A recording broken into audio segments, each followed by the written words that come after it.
ఓం శ్రీమాత్రే నమః. ఆ తల్లి లలితా త్రిపుర సుందరి 1000 నామాల వెనుక అద్భుతమైన అర్థాలున్నాయి. అవేంటో తెలుసుకుందాం.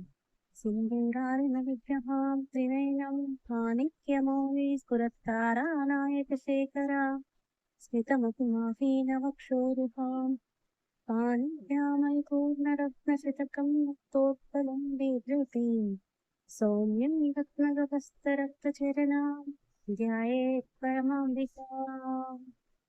దివ్యమాతను సింధూర వర్ణపు శరీరంతో 3 కన్నులతో చంద్రవంకతో పొదిగిన కెంపుల కిరీటాన్ని ధరించి చిరునవ్వుతో కూడిన ముఖంతో తేజోవంతమైన వక్షస్థలంతో ఒక చేతిలో తేనెతో నిండిన రత్నపాత్రను పట్టుకొని మరొక చేతితో ఎర్రని తామర పువ్వును తిప్పుతూ ప్రకాశిస్తున్నట్టుగా ధ్యానించాలి అమ్మవారిని.